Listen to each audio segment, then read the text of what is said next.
내 마음속 지하실에는 누가 살고 있을까요? 창밖에 소음이 잦아들고 세상이 고요에 잠기는 시간입니다. 찻잔에서 피어오르는 온기만이 유일한 온기처럼 느껴지는 이 밤, 여러분은 어떤 생각을 하며 이 자리에 계시는지요? 오늘 하루도 우리는 수많은 사람을 만나고 원치 않는 말을 견뎌내며 억지로 웃음을 지어 보였습니다. 누가 알아주지 않아도 묵묵히 제자리를 지켜온 여러분의 발걸음이 얼마나 무거웠을지, 그리고 그 무게를 견뎌낸 삶이 얼마나 숭고한지 감히 말씀드리고 싶습니다. 여기까지 잘 버텨오신 것만으로도 당신은 이미 충분히 아름다운 사람입니다. 그런데 말입니다. 깊은 밤, 혼자 남겨진 시간에 문득 이런 의문이 들 때가 있지 않습니까? 나는 왜 그때 그런 말을 했을까? 왜 똑같은 실수를 반복하며 나 자신을 괴롭히는 걸까? 분명 머리로는 괜찮다고 다짐했는데 가슴 한구석이 꽉 막힌 듯 답답해 잠을 이루지 못하는 밤들. 우리는 타인의 마음을 얻기 위해 평생을 노력하지만 정작 가장 가깝고도 먼 내 마음의 문을 여는 법은 배우지 못했습니다. 오늘은 그 알 수 없는 마음의 심연으로 함께 내려가 보려 합니다. 심리학적으로 볼 때 인간의 마음은 하나의 정교한 집과 같습니다. 우리가 깨어 있는 동안 활동하는 공간은 햇살이 잘 드는 거실입니다. 이곳에서 우리는 이성적으로 사고하고 타인과 대화하며 사회적 가면을 쓰고 살아갑니다. 오늘 날씨가 좋네. 내일은 무엇을 먹을까와 같은 일상적인 생각들은 모두 이 거실에서 이루어집니다. 하지만 이 집에는 우리가 애써 외면하고 싶어 하는 공간이 하나 더 존재합니다. 바로 낡고 가파른 계단 아래에 숨겨진 지하실입니다. 정신분석학의 창시자 지그문트 프로이트는 이곳을 무의식이라 불렀습니다. 지하실은 불이 꺼져 있고 먼지가 켜켜이 쌓여 있습니다. 우리가 참아야 한다며 억눌렀던 분노, 창피하다며 숨겼던 수치심, 말해봐야 소용없다며 포기했던 슬픔들이 이곳으로 던져집니다. 우리는 지하실 문을 굳게 잠그고 그 존재를 잊으려 노력합니다. 하지만 기억하십시오. 문을 잠근다고 해서 지하실에 던져진 감정들이 사라지는 것은 아닙니다. 그것들은 어둠 속에서 숨죽인 채 우리가 약해지는 순간만을 기다리며 몸집을 불려나갑니다. 냉장고 앞의 망각과 무의식의 역습. 나이 들면서 우리는 사소한 건망증에 가슴 철렁할 때가 많습니다. 부엌으로 걸어가 냉장고 문을 열었는데 내가 왜 이곳에 왔는지 기억나지 않아 멍하니 서 있는 순간 말입니다. 나도 이제 치매인가 머리가 어떻게 됐나 바라며 자책 섞인 걱정을 늘어놓기도 합니다. 하지만 심리학의 관점에서 보면 이것은 단순한 뇌세포의 노화가 아닐 때가 많습니다. 냉장고 문을 열기 전 당신의 마음은 거실에 있었을지 모르지만 당신의 무의식은 이미 지하실로 내려가 있었기 때문입니다. 거실에서는 물 마셔야지라고 생각했지만 지하실에서는 어제 친구에게 들었던 서운한 말 한마디, 타지에 나가 고생하는 자식 걱정, 혹은 수십 년 전 해결하지 못한 해묵은 상처가 불쑥 고개를 들고 있었던 것입니다. 마음의 에너지가 지하실의 소란을 잠재우느라 분산될 때 우리는 지금 여기에 목표를 잊어버리게 됩니다. 즉, 망각은 내 마음이 나에게 보내는 신호입니다. 지금 내 지하실이 너무 복잡하니 제발 나 좀 봐달라는 소리 없는 아우성인 셈입니다.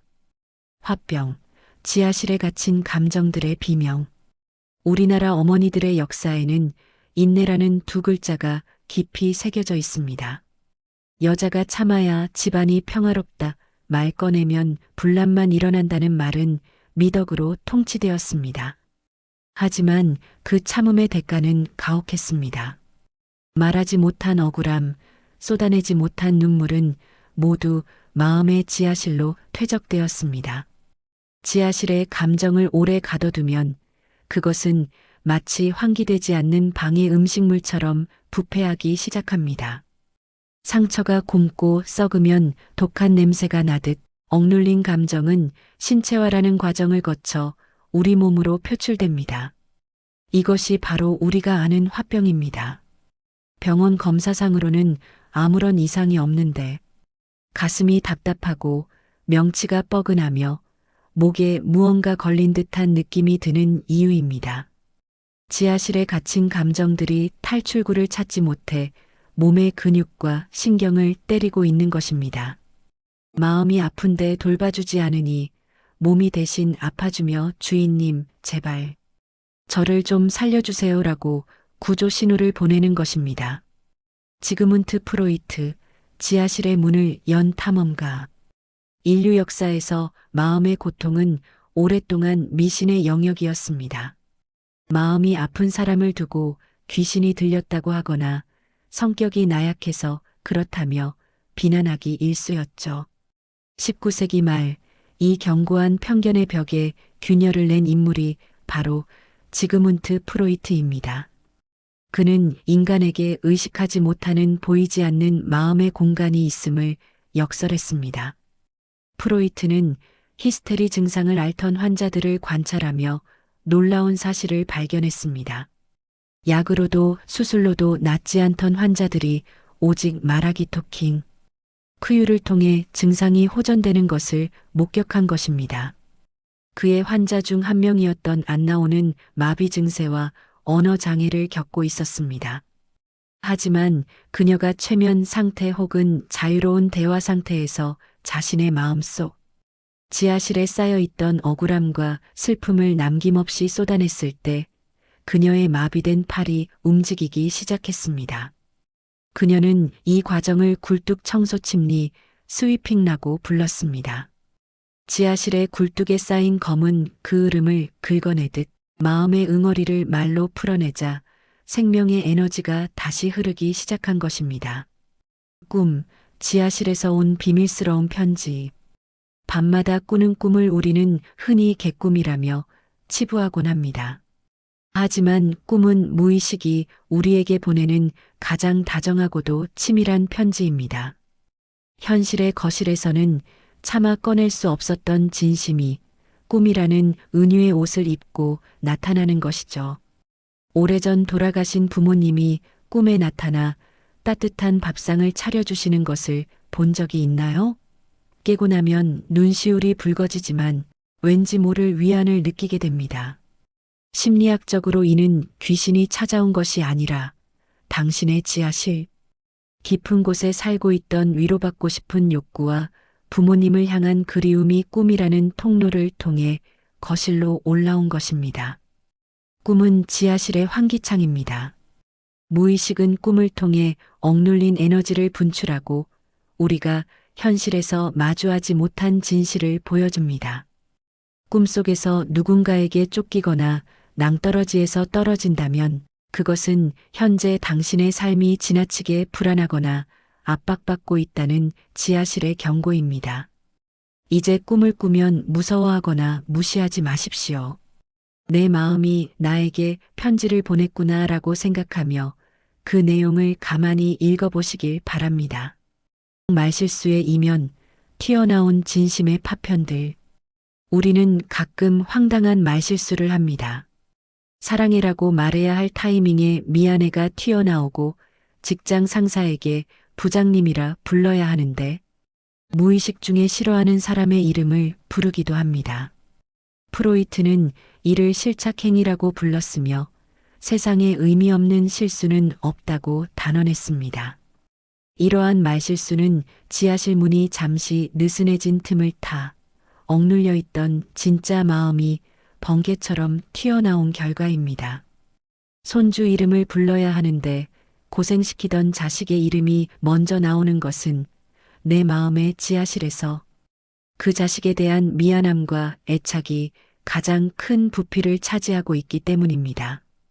말실수를 했다고 해서 스스로를 자책할 필요는 없습니다. 그것은 당신이 나쁜 사람이기 때문이 아니라 당신의 마음 지하실에 그만큼 이야기가 많이 쌓여 있다는 증거일 뿐입니다. 그 순간을 포착해 내 마음속에 이런 생각이 있었구나라고 알아차려주는 것, 그것이 치유의 시작입니다.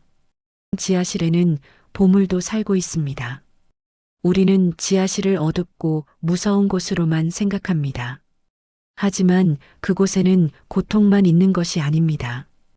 우리가 현실의 무게에 눌려 잠시 치워두었던 어린 시절의 꿈, 순수한 열정, 타인을 향한 깊은 사랑과 용기 또한 그 지하실에 함께 살고 있습니다.